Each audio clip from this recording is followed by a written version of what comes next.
This is the story of Continental Drift, a theory of the early 20th century that was not well regarded and not well accepted in that time. Alfred Wegener was born a German on November the 1st of 1880. During his childhood years, he became interested in the island of Greenland, where exciting new studies in geophysics were being made. He was determined to visit Greenland someday. He even built and tested his physical endurance so that he would be able to endure the harsh climate of the desolate island. Wegener was an educated man and received his doctoral degree in 1904. He specialized in astronomy and a new science of meteorology, the study of weather. In 1906, his dream came true when a Danish expedition to Greenland invited him to join it as the chief meteorologist. While on the expedition, Wegener discovered a piece of data that bothered him for years to come.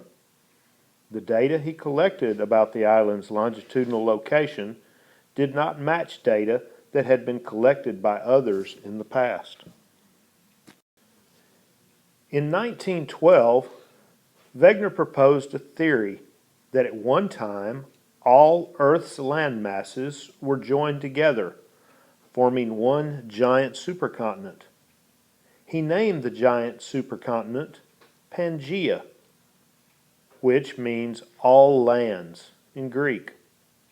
Wegener's theory, called Continental Drift, was not well received by other scientists.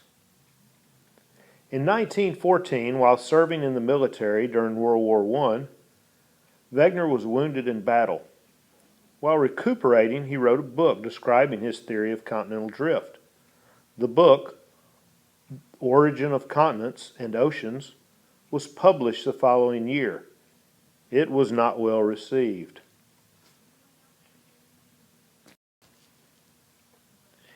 In 1928, the exclusive American Association of Petroleum Geologists invited Wegener to New York to present his theory. Wegener based his theory on 5 major pieces of evidence as described. 1. The shapes of the continents of South America and Africa seem to fit together like the pieces of a jigsaw puzzle. This is especially true when you consider the actual edges of the continents which extend beneath the sea level. 2. Matching fossils of both plants and animals occur along the east coast of South America and the west coast of Africa. 3. Matching folded mountain belts appear along the east coast of South America and the west coast of Africa. 4. Evidence of ancient climates show that land masses were once located on different parts of Earth from where they are located today. For example, glacial deposits are found in the hot tropical areas of Africa, and coal deposits, which come from lush tropical swamps, are found under the ice of Antarctica. The data that Wegener collected about the longitudinal location of Greenland did not match data collected by earlier expeditions. Therefore, Wegener believed Greenland was moving away from the continent of Europe. The one piece of evidence that Wegener did not have was a valid explanation about how the continents moved across the ocean floor. After Wegener presented his theory and supporting evidence to the American Association of Petroleum Geologists, he faced strong opposition and ridicule.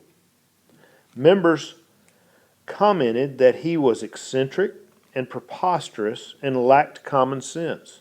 One member ridiculed Wegener by dismissing him as just a meteorologist. After the debate in New York, most of the scientific community dropped Wegener's theory. However, Wegener became more determined than ever to find answers to his questions. Why did the shapes of South America and Africa fit so well together? How did coal form at the South Pole? How did glaciers exist in the tropical climate in Africa? Wegener continued leading expeditions around the world looking for further evidence to support his theory. In 1930, Wegener returned to Greenland for his fourth visit. Ironically, the meteorologist became stranded in a blizzard and died. After his death, the Continental Drift theory was dismissed as being unbelievable. During World War II, oceans were explored more extensively. After the war, new and modern technologies provided easier ocean exploration. New discoveries brought Alfred Wegener's theory of continental drift back to the forefront, leading to the development of a new, more encompassing theory called plate tectonics.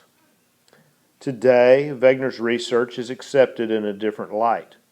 Even though he did not have all the answers necessary to fully understand the movement of the continents, he did lay the foundation for today's understanding of our planet's geophysics. He is now referred to as a scientific hero who was ahead of his time and is called the father of continental drift.